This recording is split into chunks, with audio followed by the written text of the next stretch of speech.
Alors ici, comme prévu, on va continuer un petit peu le travail des valeurs et des formes, mais ici, en plus, je mets un point d'honneur à réfléchir un peu à la couleur que je vais mettre par la suite. Donc, j'avais dit que j'allais faire peut-être des camaïeux dans les rosés, orangés, etc. Donc, chose promise, chose due. Je sais pas du tout ce que ça va donner, je sais pas du tout si ça va me plaire, mais je me lance. Là, je suis dans l'action et un peu moins dans la réflexion.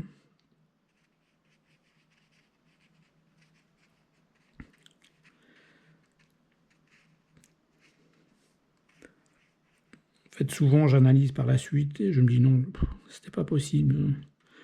Il fallait pas commencer comme ça, il fallait pas prendre cette couleur.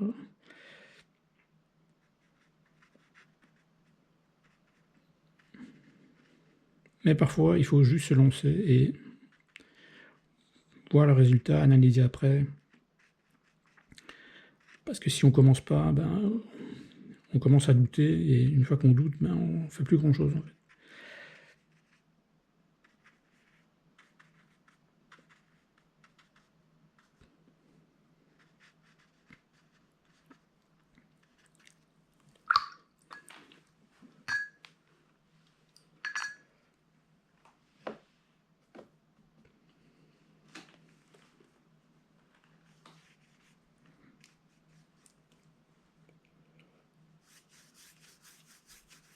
Alors comme vous voyez, c'est très rapide. On n'essaye pas non plus de tout maîtriser, d'être dans le détail à 100%, de mettre les ombrages au bon endroit. Essaye vraiment d'avoir une idée générale. Voir si ça peut me plaire ou pas du tout.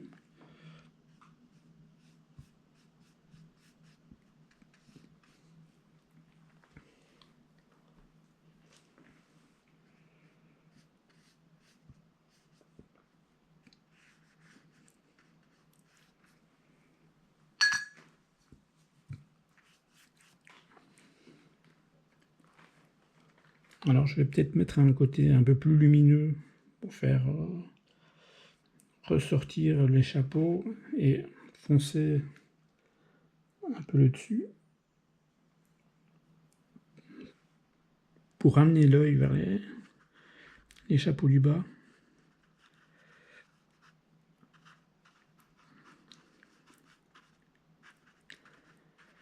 Vous voyez que c'est pas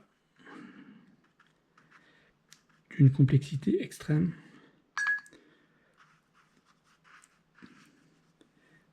Mais ça permet déjà de réfléchir à la profondeur de champ, à pas mal de choses.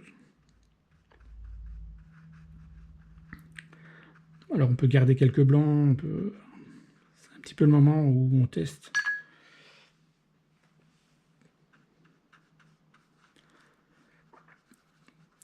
Alors comme je suppose que j'allais choisir la lumière qui vient de droite, je peux commencer déjà à foncer un petit peu la partie gauche.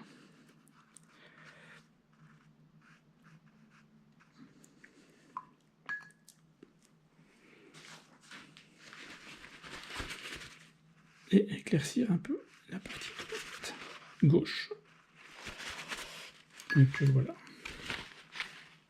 Alors bon, comme le plafond n'a pas trop d'importance, je peux carrément le foncer avec une valeur foncée.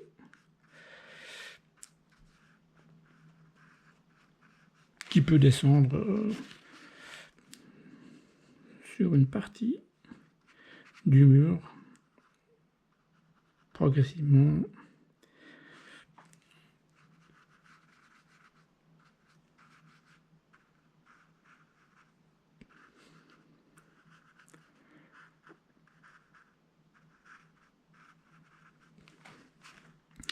Et qui va faire partie de l'ombrage aussi, par exemple sur ce support.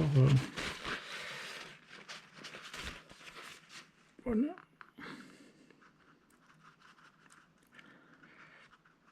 Il faut aussi accepter de temps en temps de perdre une partie du sujet, de le retrouver par la suite une fois que ce sera sec. Je sais par exemple que en dessous des étagères, ce sera un peu plus sombre. Donc j'ajoute déjà du foncé avec des valeurs moyennes claires et moyennes foncées par la suite.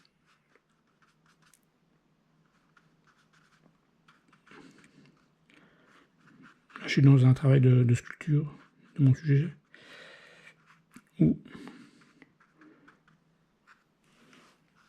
je mets vraiment des valeurs très rapidement.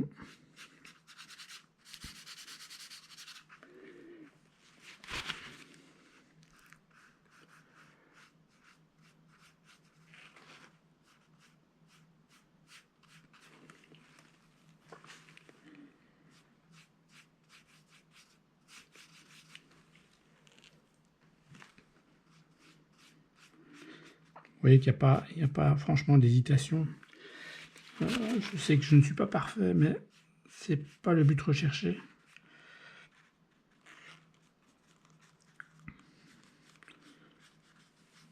Le but, c'est vraiment d'avoir une idée générale qui va vous permettre d'avoir un genre de roadbook pour la peinture finale.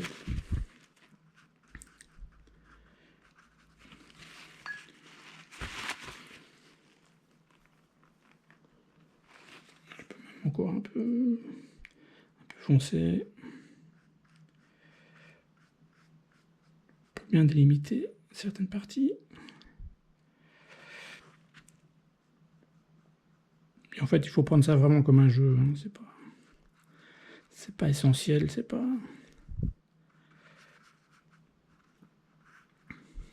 Il n'y a pas d'erreur immédiate. On est vraiment dans la recherche. Et souvent, c'est ce qui me plaît le plus, c'est la recherche plutôt que la peinture finale. Pour moi, c'est le chemin qui est intéressant en peinture et moins la finalité. Donc, c'est une façon de voir. Mais bon.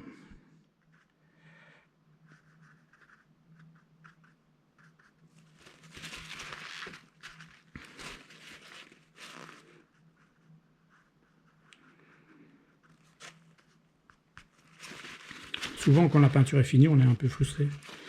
Parce que il n'y a plus rien à exprimer, il n'y a plus rien à chercher, il n'y a plus rien à tester.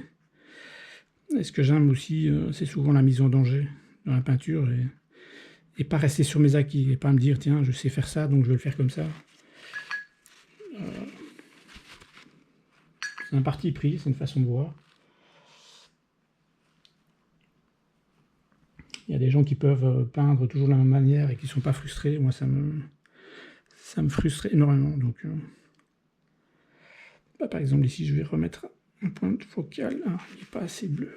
Je vais essayer de mettre un chapeau un peu plus en évidence pour voir ce que ça va donner. Mais un petit peu décentré. Donc, vous voyez qu'on le voit très bien.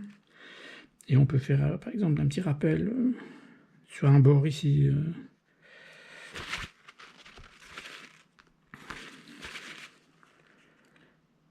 Un petit rappel ici. Ah voilà, je vous ai montré le début, pour que vous compreniez bien ma façon de travailler généralement. Je peux faire un projet comme je peux en faire 10.